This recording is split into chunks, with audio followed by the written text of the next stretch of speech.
Hi and welcome to another episode of the Getting Things Done podcast from Vital Learning. I am Morten and as always I'm here with my good friend and colleague Lars Henriksen. Привет, Lars. Привет, Morten. Good to see you as always, and it's always good to be with our listeners and viewers out there. We always start off with a quick reminder of the purpose of the podcast, which is to help you learn GTD or become even better GTDers. We hope that today's episode supports you in that. If you are new to GTD, we always recommend you go back and listen to the audio versions of episodes 1 through 6 to get an introduction to the basics of GTD, the 5 steps. Today's episode number is number 129 of the podcast, and today's episode is a listener questions episode and perhaps also a look back on this year's GTD Summer Camp. It is, and for those of you with keen eyes on YouTube, you will find that something is new with Lars. Yes, indeed. This is the first episode from our new house, so we have moved in officially. At least the address change has been made. Are we done moving in? No, absolutely not. Will we be done by the next episode? Let's see. At least I was able to clean up the area behind the camera, so at least to a certain extent. So yeah, this will be the first episode from the new house. Yes, it will. And then it is, I don't know if pre-GTD I had the boxes that was unpacked in my house for about, 2 years after. So let's see if next recording will. Yeah. So well done with your packing. And the listener question is about how to avoid burnout. Would you like just to read it first, and when we can start reminiscences? Let's go for it. Actually, this kind of leads us back to the summer camp as well, because this is from a summer camp participant. Mm-hmm. This is a question from Ida. She says, "Hi Lars, hi Morten. Firstly, I want to say thank you for arranging an amazing GTD summer camp. This year was my first time attending, and I enjoyed it immensely. My practice definitely gained both from new ideas and inspiration. After the summer camp, I spent a few days seeing friends and colleagues in Denmark. One evening, I was having dinner with 2 amazingly bright colleagues who have both suffered from burnout, one more recently than the other. I was telling them about the summer camp, and we got talking about GTD. They had both read the book, but explained that when you're in the burnout, just the thought of doing a mind sweep was just so overwhelming that you can't do it somehow, because seeing everything in your mind is trying to remember on paper becomes too much. My question then is, if you have any suggestions on how I can introduce GTD as a help to someone who's in the middle of burnout and who hasn't really implemented GTD before. Are there any elements you suggest starting with? How can it be less overwhelming? Best regards from Ida." Very good question, Ida. Thank you for that. And I'd like to spin this back to you, Lars. Have you ever been? And just for people to you are a professed non-burnouter, if that's a word. Not yet, at least, but it is. Just want to say to people, even though you have GTD, it is possible to burn yourself out. But, yeah. So my question back to you, Lars, is: have you ever been at the brink where the overwhelm is a little too much, and you feel your stress level rises? Have you been there? I think that's a problem, right, with stress in general, that you don't really know what the breaking point is and when you hit it. So have I been close to the line? I don't know. Probably. Maybe. But you've been there where the stress level rises. Yeah, well, yeah, of course. I mean, you experience times when too many things are going on, and try to work with that. And of course, GTD helps with that. But that's why we have, one of the things we teach you in the training now is how to say no, because even a great GTDer can still suffer from burnout, and perhaps it's even something to be very mindful of, because as you start to get really good at getting stuff done, you will take on more challenging tasks, and you perhaps take on more work. So Perhaps I have been there. I guess my best guess would be that I would have been approaching that a couple of years back, because I think we both around the same time tried to. You keep talking about the combine harvester, right? That whether it's really wide or really narrow, and I think at least if I can speak for myself, trying to limit the number of projects and getting that down to a level that I feel comfortable with. I think that's probably a reaction to some point where there was probably too much going on. Slowing down the frequency of the new podcast episodes that we, publish, things like that. So that might have been a reaction to that. At least that'd be my best guess. Yeah. What's different between you and someone who's in a burnout is that you had the wisdom to listen to your body at some point, telling you it's enough now. it's I reached the level where I have to say no. And what I've seen so many times with my coaching clients and myself is that it is really difficult to know when that is, when you are there. And that is probably the one of the things I would recommend to anyone who's getting close to, or maybe getting close to a burnout, is ask yourself, are you listening to your body? Because if you're not listening to your body your stress level in your body will tell you if you're on route for something like this. If you get a stress level rises, even though you have a GTD system, or maybe if you don't have it at all. But when the stress level rises, that's a signal from your body that something in your world and life is you have cognitive dissonance on. And the challenge there is to feel that.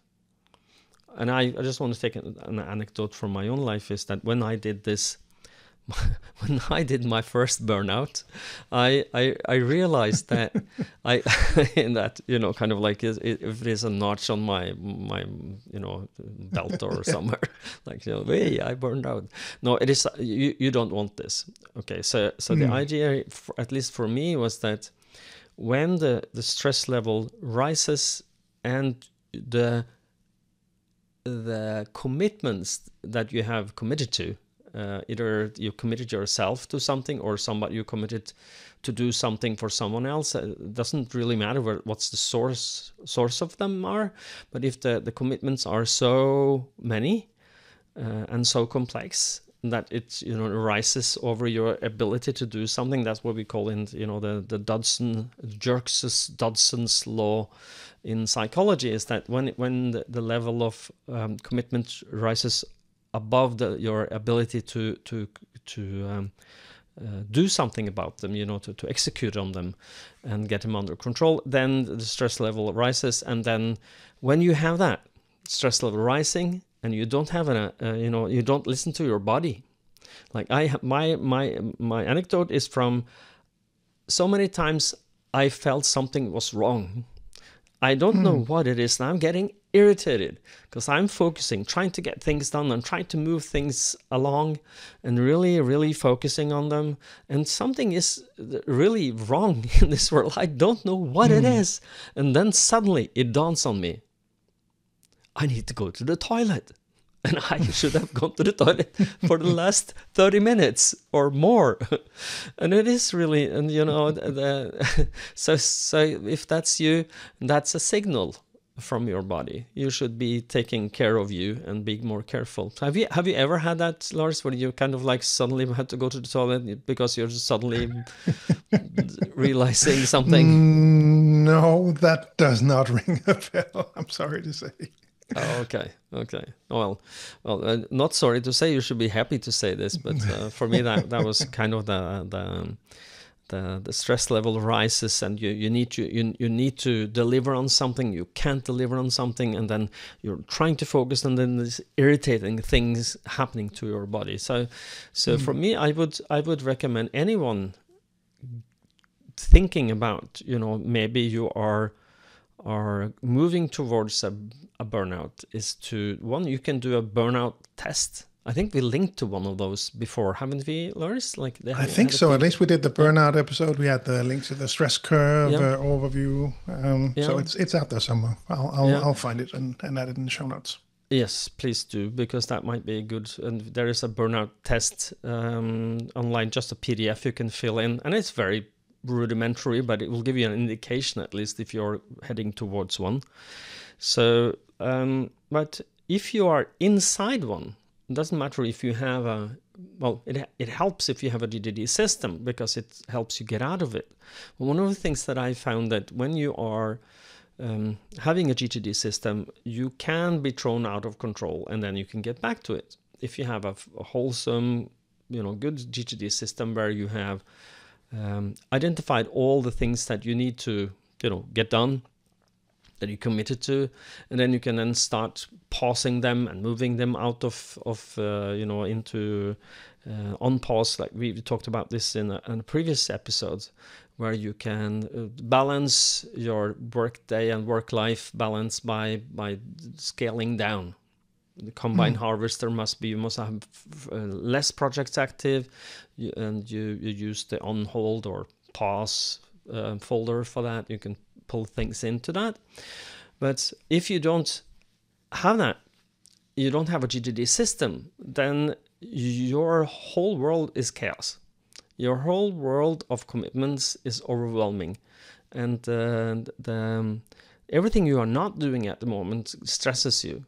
And there is a lot you're not doing in the moment because you can't. You are blocked by the burnout. If you're, as at least what I've seen so many times with people I've coached and myself, is that if you are in that burnout, let's call it state, it is almost impossible to get out of it with your own will, because it is your will that is the problem. You have committed to too many things. You're overloading your mental capacity, and you've done it willingly. It's bizarre, but that's the way it is.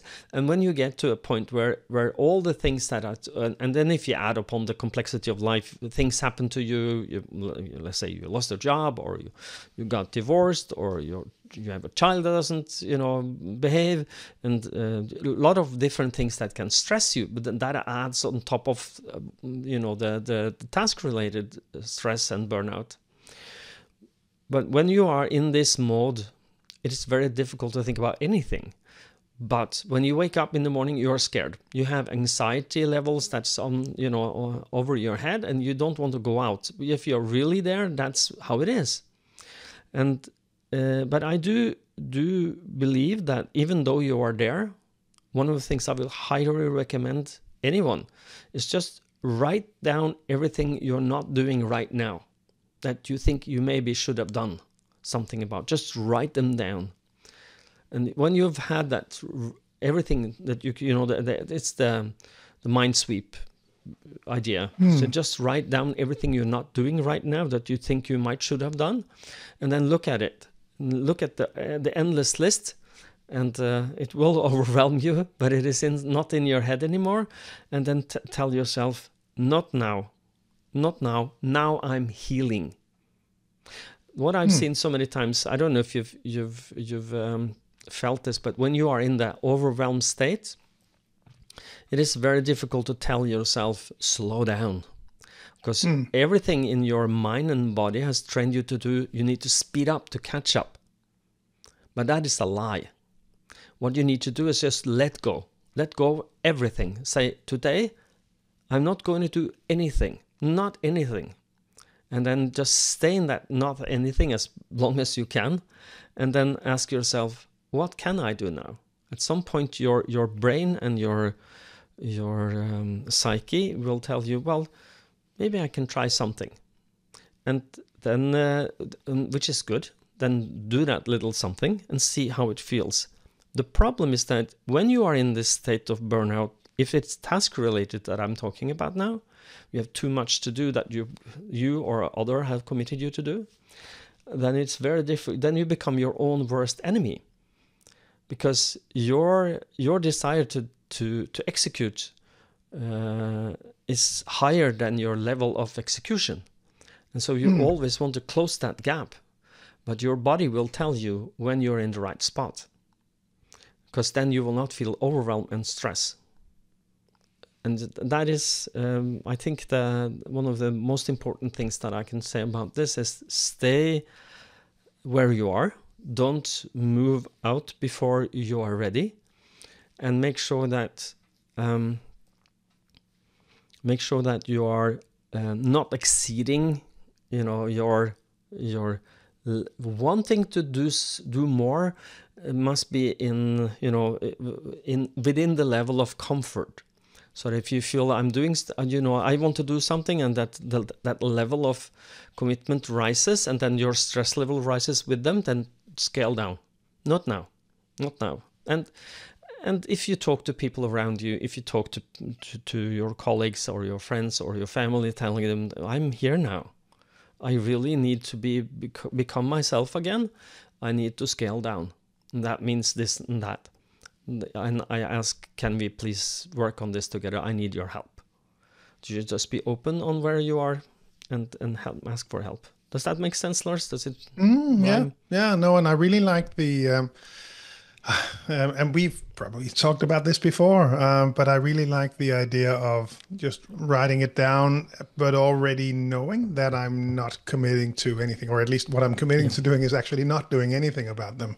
So I get to write down all the stuff, but not feel that I should be doing it. Obviously, this might not be easy when you're in that state, but that makes a lot of sense, and it also lines up with what I initially wrote back to Ida, in starting off small. But I think that makes a lot of sense to try to because obviously that would be still the first step. It's and I think she probably knows that was the challenge, because that was sort of the starting point for her as well. That okay, so the mind sweep, where do we actually start? And that makes a whole lot of sense. Yeah. I'm thinking that if you are in, that you feel that your stress level rises because you have committed to too many things, then what I've just walked you through could be a help for you. But I've also, there is, burnout is so many different things. It can be anything from, it can come from I'm a new parent and my toddler is keeping me up at night, and I can't sleep, and I have commitments at work that I can't deliver on, and because of all of that can lead to a burnout as well. So it's not only that you have some commitments that you can't say I used to be a parent but not anymore. That's but what you can do is ask the people around you, in your network and your family, help me. I really need help. I don't know if Lars has 3 young boys, and have you ever been as a father or as a couple been close to feeling it's a little too much now? And how did you, if so, handle it? Yeah, I don't remember any specific situations where that has come up. Yes, but obviously, being a parent of any young children can be overwhelming. I think where I've seen it the most is probably or at least one example that comes to mind is aligning on standards. Getting everyone ready in the morning. How nice does the lunchbox have to look? We want to make sure that they're healthy, that they're eating right, but do we have to, cut the apples in star shapes every morning? Can we find a certain level? I'm just making this up. I hope my wife is not listening to this episode. No, but can we, if align on those standards? I think that's probably the starting point for me. And again, accepting, the 24 hours in a day, you can do one thing at a time. And we can do anything, but not everything. I think that's probably the first example that comes to mind, at least for me. And it's a whole lot of work. There's a lot of planning and a lot of activities going on with younger children.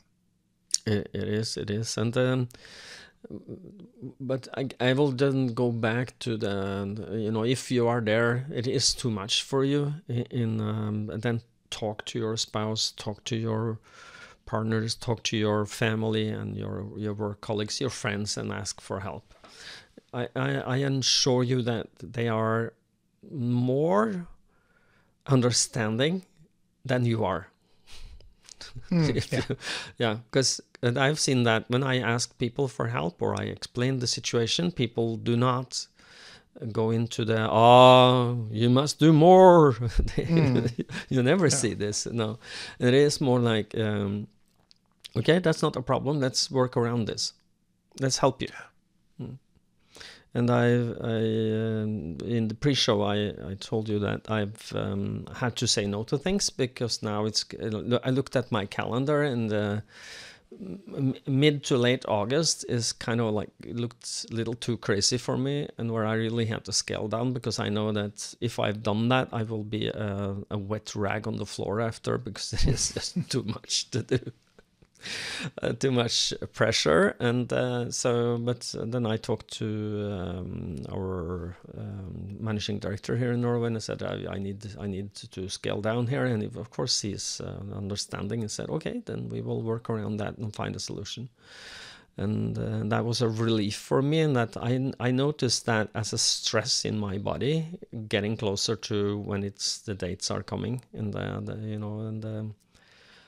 listening to the body and taking your body seriously is important. So, okay. Should we change gear and go to the summer camp? Yeah, I think just one addition from my end also, somewhat aligned with the things that you mentioned as well. To perhaps...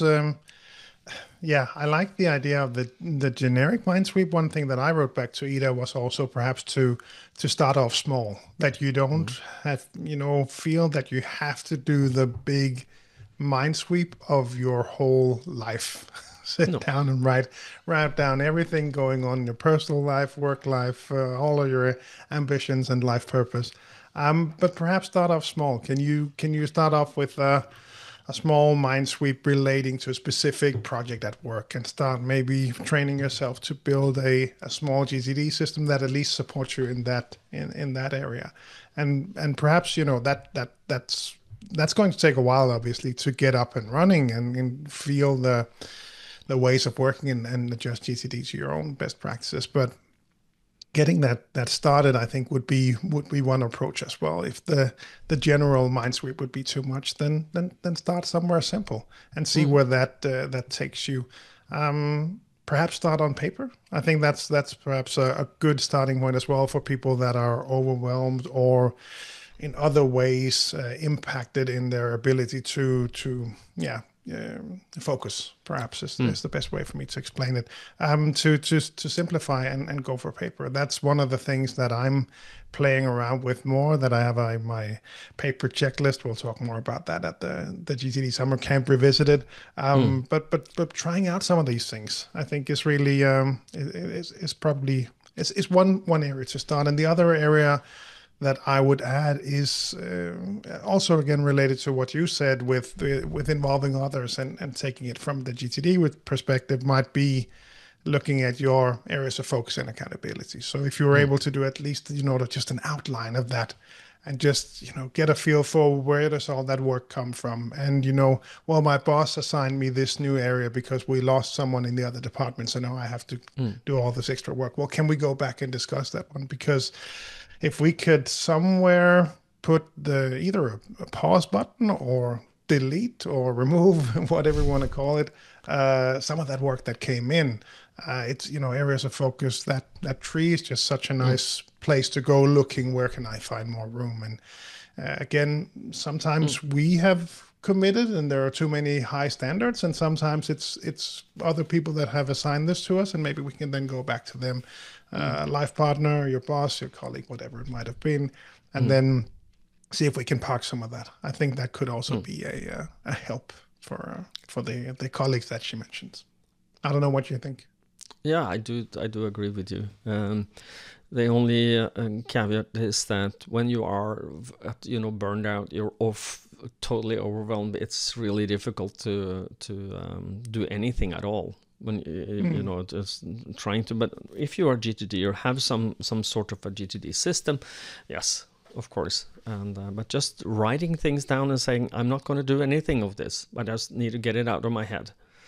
And telling myself that, okay, if I'm going to move, what would I move on? Like, talk to my boss about why I'm here, you know, and talk to my friends and family about this. That might be a good idea. So, yeah.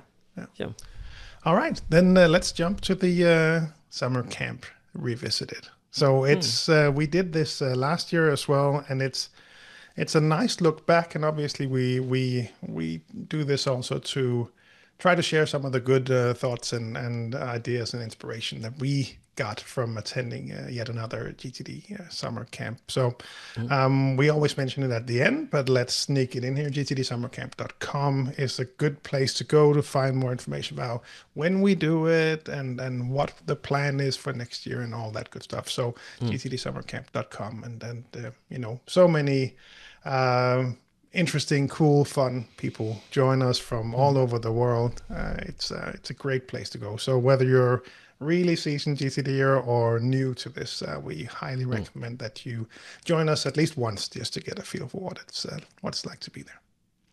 Yeah, one of the things that I really like is that when people start coming to the summer camp, they will come again and again and again, because they, as people say, and at least it's true for me, I found my tribe. The people to hang out with, to nerd about getting things done and help and assist each other to you know, getting things done under your skin, so that it becomes more like a second nature to you. So that's cool. And this year it was really special. It was the 5th year we've done this. We had an anniversary, and on this anniversary we had special guests. We had David and Catherine Allen there, and that was really a treat. So for me, that's one of the highlights well, David is a friend, and I meet him on a regular basis, and you know, we communicate, but for the community to meet him, and since this was community.focused, was the community focused was the theme this year, exactly. Yeah, so that to be you know, people to meet David for the first time, maybe hang out, have a drink in the bar, you know, listen to one of his stories. And one of the highlights for me was also when he got the book from, you know, the community. And this book was it born out of, how would you tell this book? It's I wrote it down. It's called Liber Amicorum, which is Latin for letters from friends or something like that. My Latin is a bit rusty, I must admit. No, you are kidding. Okay, but Lars, why you don't tell us about this book, and I will look it up. What it means. You can look it up.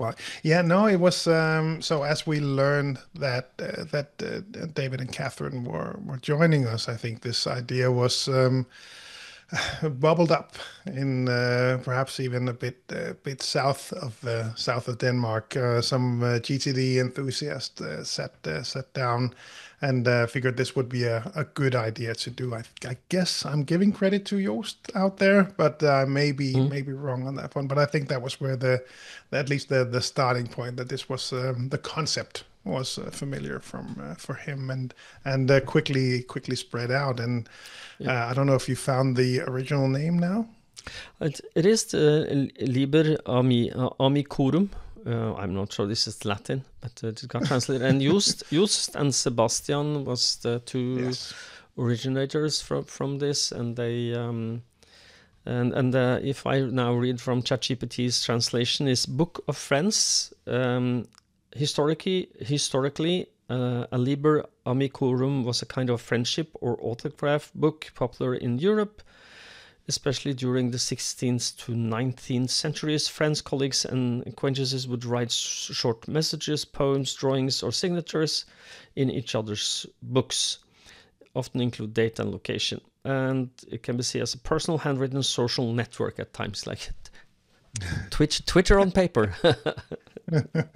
but this was different because it was if I recall this correctly, it was also stemmed out of the thinking that it was around the campfire. When we are around the campfire, we tell stories, and this was the people in the GTD community stemmed out of the GTD Summer Camp. And I don't know if somebody else was invited to do this, but they will write stories about what getting things done has done for them. How did GTD change your life? And those stories was printed into one book, just one copy. And I've not read any of the stories. That's for David and Catherine to do, or at least David. And I saw him when he got the book. And he got interested and he started, paging through it, and he stopped and he started reading. I see his eyes tearing up. That did it for me. Yeah. So, cool. Yeah. I didn't see that, but what I did see and how I know that he really appreciated that book was that I passed him in the hallway. So their room was just next to mine at Kolbæk, where we do the GTD Summer Camp. And he, as he walked by, he said, "This is really cool." So I know that he really liked that. So it was nice for people to express their gratitude in that way. And great idea. And thanks to Sebastian and Joost for coming up with this and getting that set up. I think that everyone appreciated that. Yeah, and it is, David has touched with his work so many people, and so many people are grateful for what he's done, for their life. He showed them how to do things that makes your life better. That is also why Lars and I are doing this, is because it makes our lives better. And showing that gratitude in the form of a text to show your appreciation and enlighten what has happened to you because you started with this and doing this, to a man that's now in his 80th year. He will be 80 years in December. And it is, imagine you've done something like this, and as people show your appreciation, of course that will touch you. You will be a rock, if not. Yeah. So no, that was great, and great that we were able to give them that, and great that they were there. I mean, just hanging out was a lot of fun, and I heard that from a lot of people that were there as well, that they were able to just sit down and perhaps ask a few questions, or just say hi, or just buy them a glass of wine, whatever however they socialized with them. They were really there, and it was just a treat to have them there. So great way to celebrate our 5th GTD Summer Camp. And just to segue for 2 seconds to something that's also something we would like to mention, is that there will be the second GTD, and this is not the summer camp, this is the masterclass retreat. There is a link in the show notes to what that is, but it is an exclusive event where you can apply to be part of this. It's of course not free, but we are trying to find people that fits together, in the context of maturity of GTD and where you are in life. And that we did this in earlier this year, but next year in February and in September there will be another 2. One in February, David and Catherine has been, they've said yes, we will be there. And the one in September, I don't know. We will see how life is and how David's health is, and etc. And but in the one in February is really interesting. One is going to be just 12 participants, and it's going to be with Lars and David and me, and maybe also Catherine Allen will join us for the coaching part. There will be coaching and trying to help assist you in what we call the higher horizons. So get that under control. So that's just a For segue. once, let me steal the marketing cap here. Morten has made a really nice landing page with information about this, so you'll find a link to that in the show notes. But for once, let me put on the marketing cap, and highly recommend you go there and just have a look, because if it looks really nice, it looks really good, and of course, if you might be interested, there is no commitment in submitting your application. So go there and have a look and see if this might be something for you. Yes. Okay, let's swoop back, and now we're at the GTD Summer Camp again and revisit that. There was a lot of different what we call it, trainings, if you may, or presentation there. Yeah, different tracks, right? That was one of the new things this year. So we had just a few more participants than previous years. So I think we just crossed 60 people this year, which also seems like that's a good place for us to be. At least I spoke to a number of people that said, this is probably a good level. We don't want to go too far. We want to be able to say hi to everyone. So probably this is the level that we will stay at and set the ticket limit to. That was sort of one thing. The other thing was the new compared to previous years was the community focused, meaning that we had a lot of focus on the community delivering and participating in this year's summer camp. So that meant that we had multiple tracks at 3 different times throughout the weekend, which was both really good and really bad, because at least the number of people that I spoke to, they wanted to attend all 3. And that's genuinely the case. There was none of the sessions that I did not want to also be at. I was able to this year actually be a bit more of an attendee, so I was able to join some of those different tracks, and we can talk about the ones that we both attended. But that was sort of the the difference from previous years, and a lot of fun, and really great that people were able to sort of go towards the one that they wanted to hear more about. And perhaps we need to. I think we'll do some of the same next year, because this was a really good way to go. But yeah, still planning for next year, so we'll pick that up soon. Yeah, and the picking among good ones. So what I did was, since I am also the publicly, what do you call, publicly announced photographer for the event, I hovered in almost all of the rooms. So I went silently in, took some photos, made some video, and then snuck out. So I didn't get really to see everything. But one session that stood out for me was the one about neurodiversity. It was 3 different people delivering about about neurodiversity, and some very touching, really personal stories there. I will not go into them, but it was really very interesting. And for me, as a non-divergent, is that possible to say? So yeah, so at least the tagline was, GTD and neurodiversity, inspiration, presentations, and time to discuss working with GTD as a neurodivergent, time to improve your GTD system and practice. That was the tagline for that track. I would have loved to be in there. That sounds so interesting. Yes, and it was really, and was some really interesting stories that illuminates the challenges that a neurodivergent person have, and it helped me to understand that this is out there. It's normal. It's old, and people can look like, if you look at the public perception maybe on someone who is not on someone who's what's it called, being on the spectrum, where you have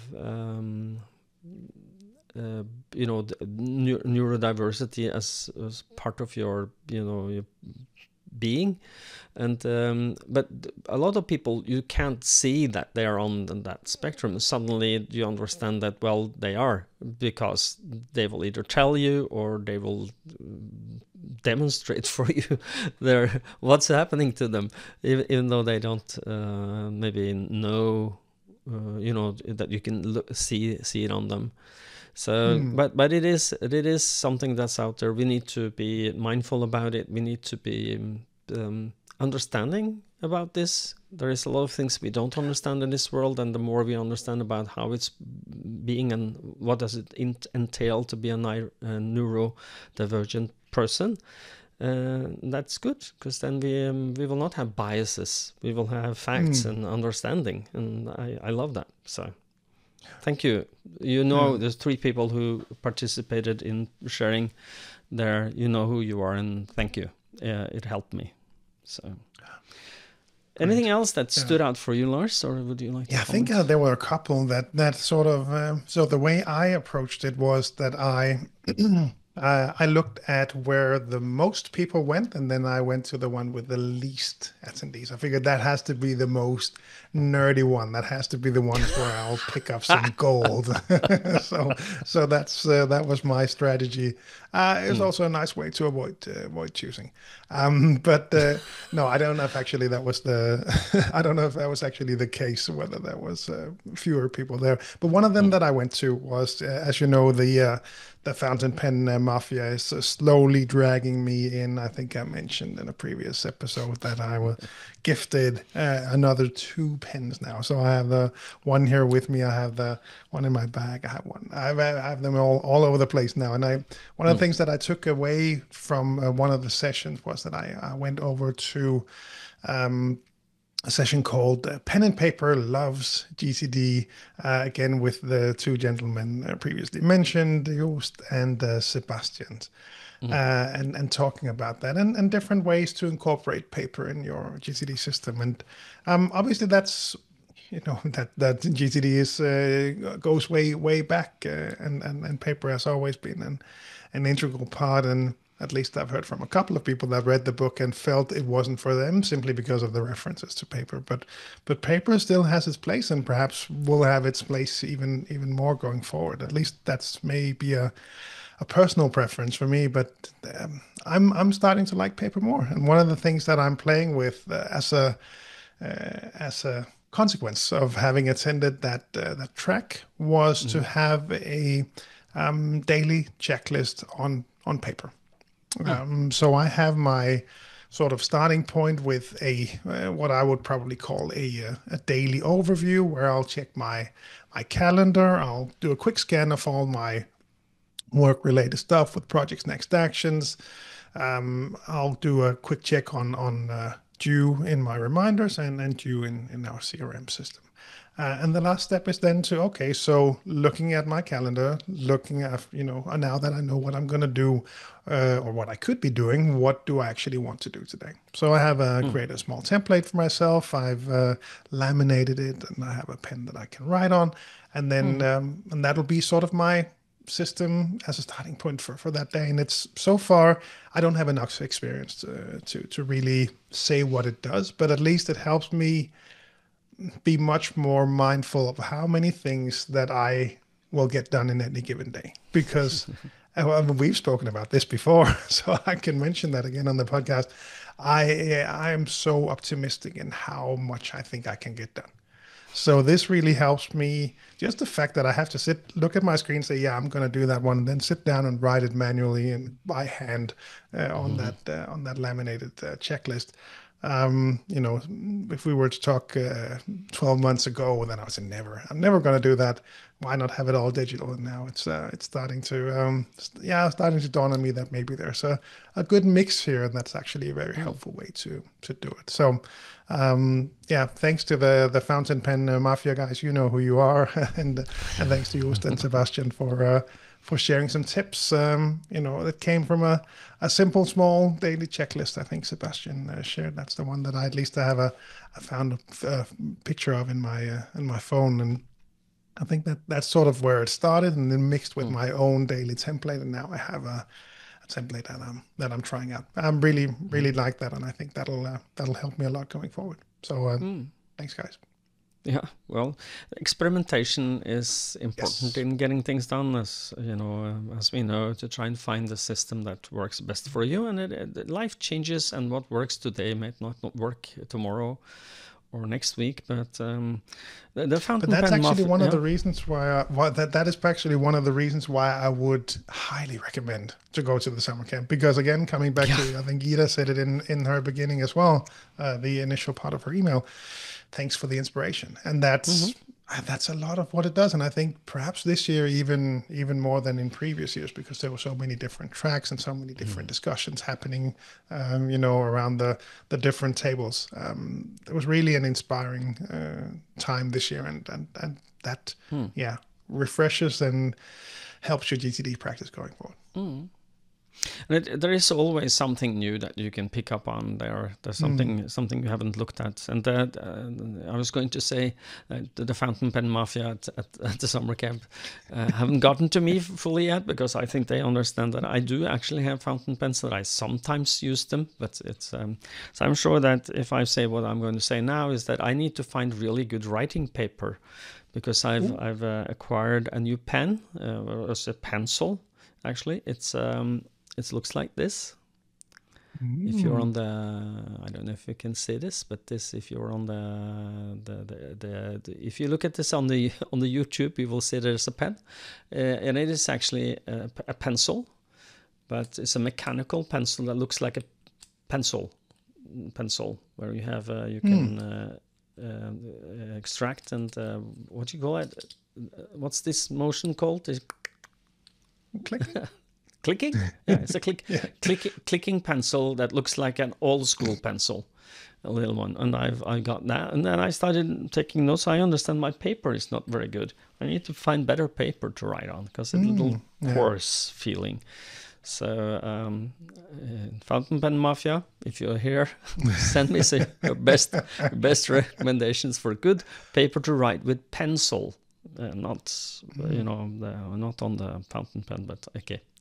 So and one thing that I've learned, now that we're anyway talking about this, I actually write nicer with the fountain pen without even trying. So I think that's probably the friction of the paper that actually helped me. So one of the things that was holding me back was that, well, my handwriting is so horrible that I don't know if I would be able to read it. Well, actually, the simple step of having good writing tools will help you. So just a tease for those of you who are still on the fence and saying, no, I don't want to do that. Well, maybe you should try it out. It can be that you are a totally digital person, feeling that what we're talking about now is just nonsense. But if you find some good writing tools and just try, just see how it works, it might have a place in your GTD system. At least for me, some of the things when I do a mind sweep, I love paper because it's faster. And but when if I do an odd capture during the day, it will be digital most likely. But if I do a mind sweep where I really want to empty up what I want to think about, like let's say I do a natural planning model for a new project, I prefer paper. It's faster, and so okay. I think we have exhausted our two topics for today. I don't know. Do you have something? Actually, I have two quick ones just to wrap us up, because there were two more things that, as we looked back at the photos and at the program, there were some good sessions. Especially, really enjoyed we had an hour down memory lane with David on stage. That was so much fun. Obviously, mostly David thinking back to different memories about GTD. Now, the two things that I wanted to highlight was also the other mafia that's got to me, which was there was a track called Simplification and Automation with Gaia, Torbjørn, and Michael, two of the trainers from Denmark, and Guy from Norway. The tagline or the description was presentation about automation, about simplification, and sort of a hands-on session. And one of the automation approaches, and one of the ones that we see year after year, we see some people even bringing them to the summer camp and have them on the table next to their computer, was the Stream Deck. Yeah. And they finally they finally won me over with some of the suggestions. So I had to go out there and buy a stream deck. So I have this on my desk right here. I've started to play with it, started to integrate it with my my daily checklist. So while I still have that, as I mentioned, on laminated paper, there are different steps that I need to get that overview, look at my calendar, look at my dues, look at my things in our CRM system. So I'll have links for that. I'll links to empty my inboxes. I have the links to the different buttons to the different inboxes. So I have all of that set up. So helping me so far, yes, I think there's a lot more to be gained once I really get all of it set up. So, but I wanted to give a shout out as well to that team. And the last one I wanted to mention, or sorry, did you want to? I just want to butt in and say that Geir, the Norwegian you were talking about, has been a nerd on this for a long time, and actually I am using Stream Deck as we speak, because when I switch the cameras, that's my Stream Deck buttons, and it has going back to the why physical buttons are cool is because if you've ever been in a Tesla trying to adjust some adjustment buried in menus, you understand if it was a button, it would be faster and more easy. So. Okay. Please carry on. Now, the last shout out I wanted to give was actually a brief GTD story that was shared Sunday morning with by Anne and Feder, who had done their own mini retreat. So not to take anything away from the masterclass retreat that we just promoted, but they had done their own retreat at the beginning of the year, rented a summer house. All GTDers just looking for that space and time to sit down and work with their system, work on their own, work together, inspire each other, and just a quick outline of what they did.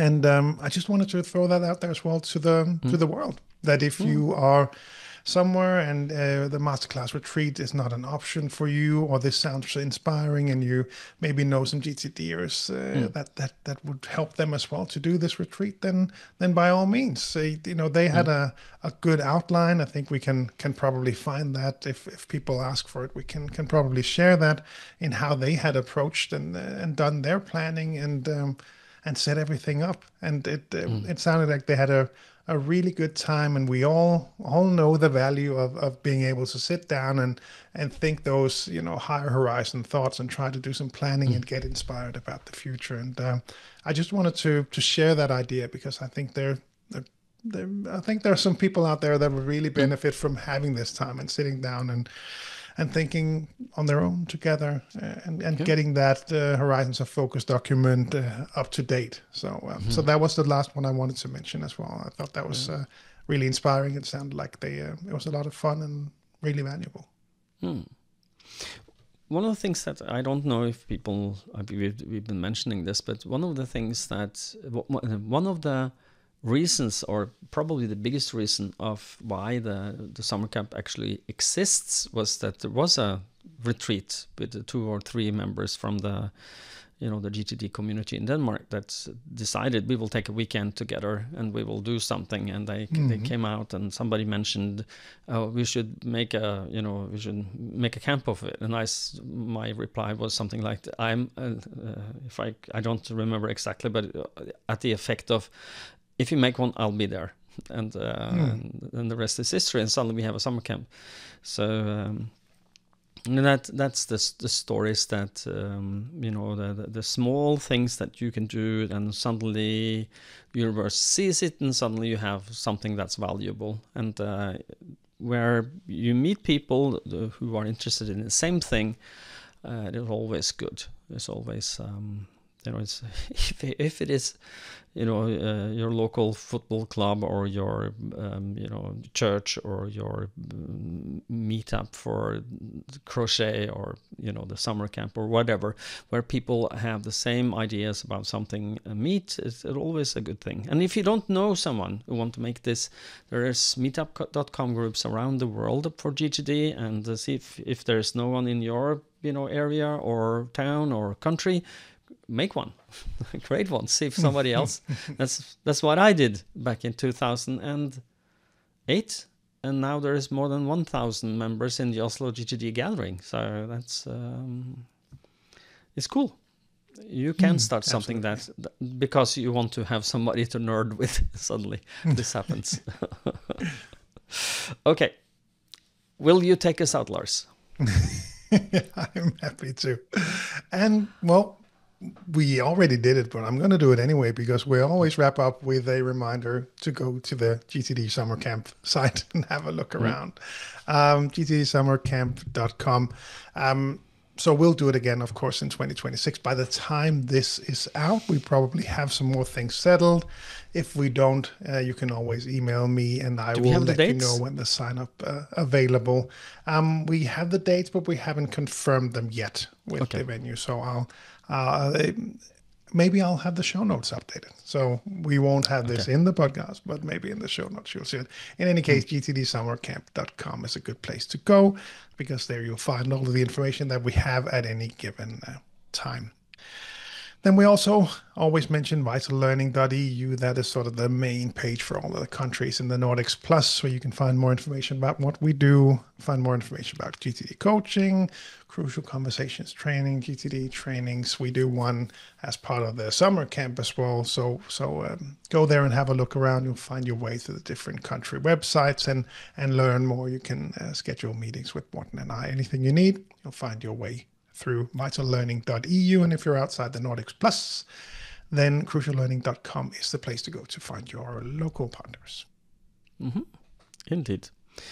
And I will then do what I've always done. At the end of every podcast, I will say this. Stay safe and stay productive. Take care. Bye-bye. Bye, everyone.